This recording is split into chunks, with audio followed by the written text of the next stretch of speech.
Bonjour, je m'appelle Alexandre Fabiao, je suis agent immobilier chez Century 21 Nopi et aujourd'hui pour le thème de cette conférence, nous allons aborder la compétitivité des prix portugais en comparaison avec le reste de l'Europe et le marché francophone et français spécifiquement.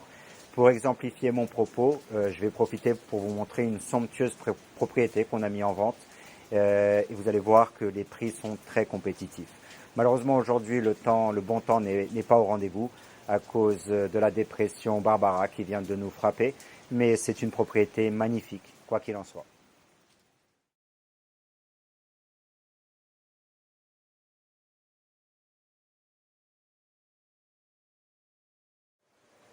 La première chose que nous allons aborder, c'est le prix du mètre carré des pays européens et on va pouvoir constater que le Portugal reste un pays très compétitif au niveau européen sur le prix de l'immobilier.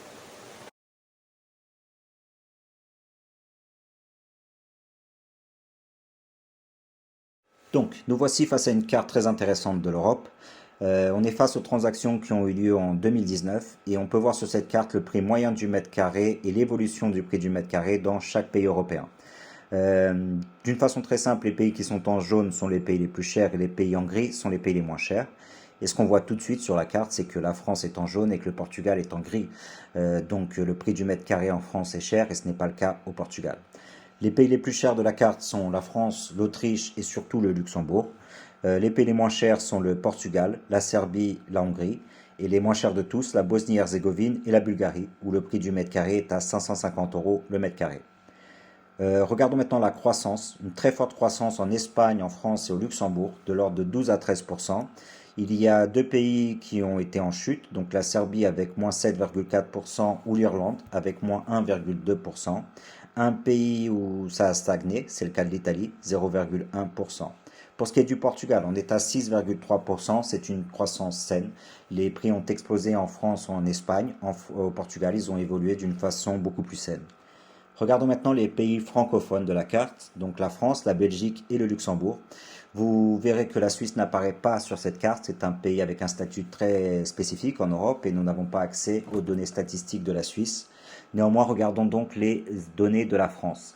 4 523 € le mètre carré en moyenne en France, alors qu'au Portugal, nous ne sommes qu'à 1 162 € le mètre carré.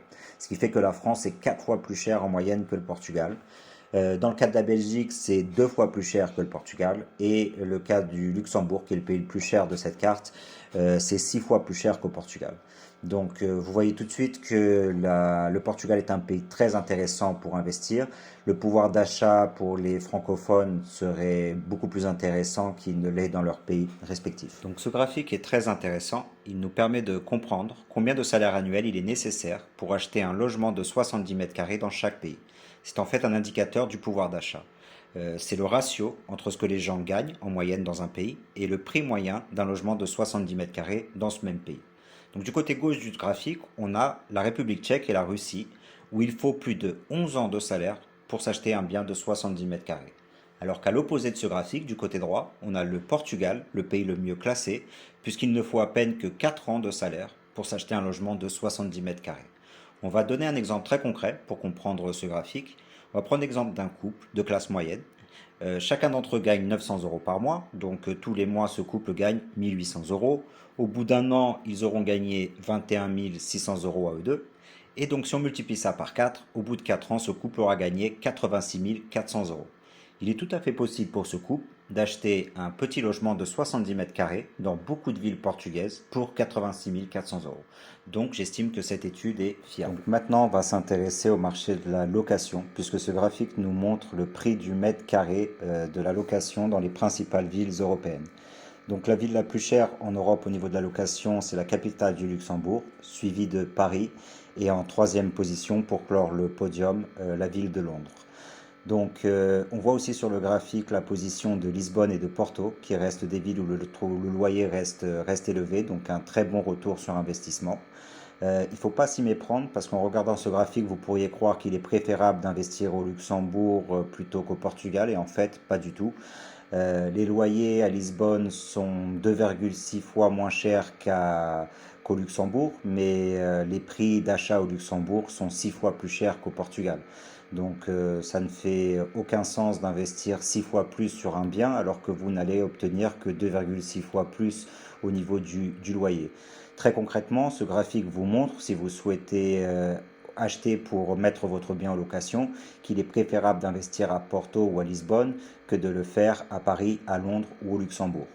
Une autre donnée très intéressante qui n'apparaît pas sur ce graphique, mais je vous passe l'information, c'est au niveau du Portugal. Les villes de Lisbonne et de Porto sont 164% plus chères que le reste du pays. C'est-à-dire que si vous achetiez une maison à Braga, qui est la troisième plus grande ville du pays, par exemple une maison à 150 000 euros, elle vaudrait plus de 450 000 euros à Lisbonne ou à Porto. Si vous achetez dans la même ville à Braga un bien de 100 000 euros, un appartement de 100 000 euros par exemple, et ben le même bien, vous l'aurez pas moins cher que 300 et quelques mille euros à Lisbonne ou à Porto.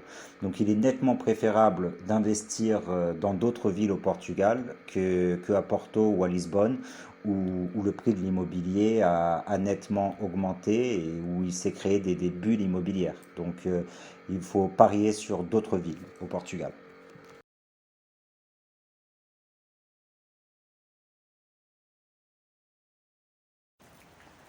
Comme on a pu le voir un peu plus tôt, le prix du mètre carré au Portugal est largement inférieur à celui qui est pratiqué en France, donc 4 fois moins cher par exemple, ou même 6 fois moins cher qu'au Luxembourg.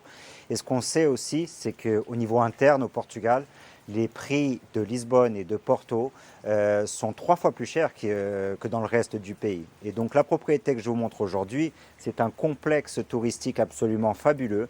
Il y a un parc de pêche, il y a des cabanes, tout ça c'est en bord de rivière avec de très belles maisons en schiste. C'est pratiquement un village en fait qu'on est en train de vendre pour 2 150 000 euros. Et si ce bien était situé à Porto ou à Lisbonne, il vaudrait 3 fois plus cher, donc plus de 6 millions d'euros. Si on était en France, il vaudrait encore plus. Donc c'est ça que je voulais vous montrer. Sur un bien très particulier, un bien de luxe, un bien qui est forcément dans une gamme de prix élevée, mais même comme ça, le Portugal reste un pays extrêmement compétitif face au reste de l'Europe. Apprécié.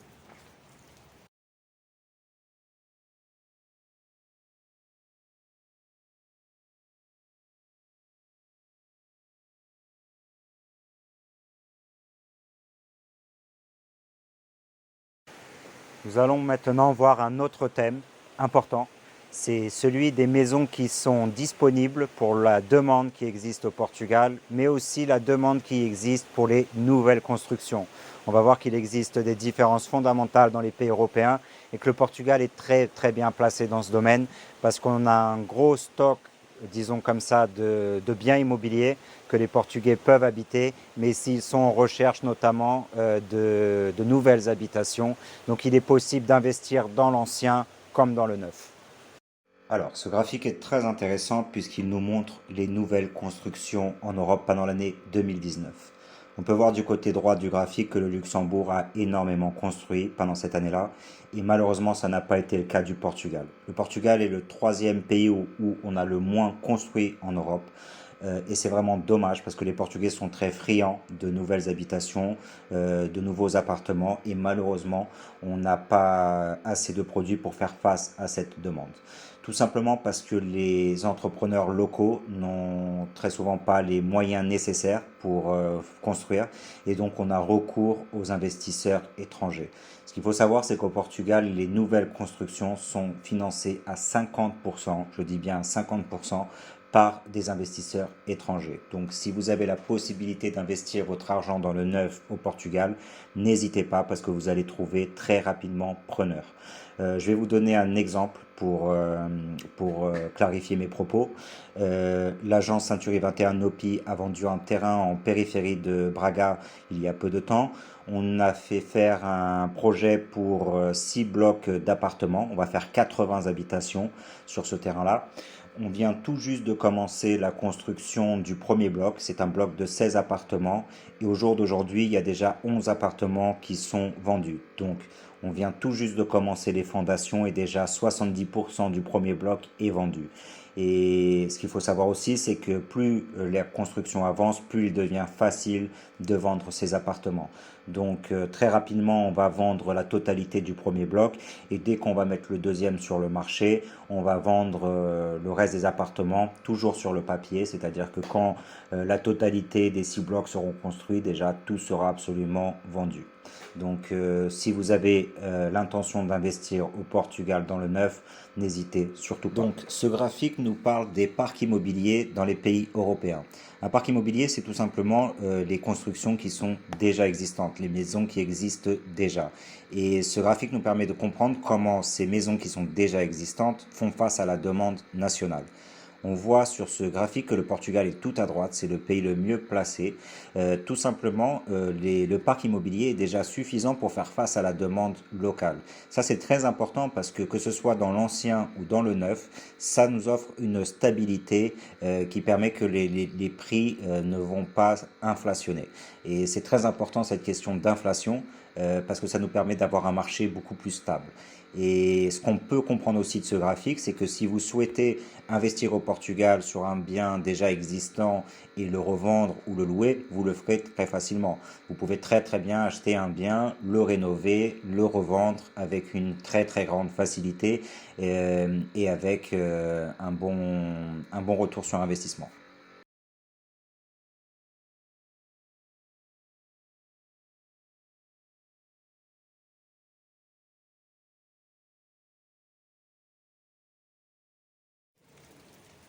Très bien, j'espère que cette petite conférence vous a plu. On a abordé quelques chiffres, quelques notions intéressantes. Il y a évidemment beaucoup plus de choses à dire sur le sujet, mais on est limité dans le temps. Ce qu'il faut retenir tout simplement, c'est que le Portugal est un pays très attractif pour que vous puissiez investir votre argent. Le prix du mètre carré est plus bas que dans le reste de l'Europe, surtout comparé aux pays francophones. Ici, vous avez une très grosse demande de la population locale, que ce soit dans l'ancien ou dans le neuf. Le Portugal est aussi un pays à la mode, un pays sur lequel il faut parier.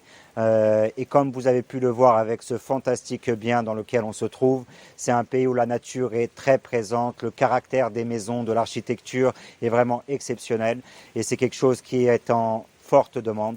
Donc si vous voulez plus d'informations sur le bien qu'on vous a partiellement montré, je vous conseille d'aller voir dans la description en bas le lien qu'on vous laissera. On vous laissera le lien de l'annonce internet. On vous laissera aussi le lien d'un tour virtuel. Vous pouvez vous promener ici dans toute la propriété. Vous pouvez même entrer dans les maisons, dans les cabanes en bois, visiter le parc de pêche que je n'ai pas pu vous montrer aujourd'hui, le restaurant et tout ce que ce bien englobe. Je vous souhaite donc un très bon salon et j'espère vous revoir très bientôt. Merci.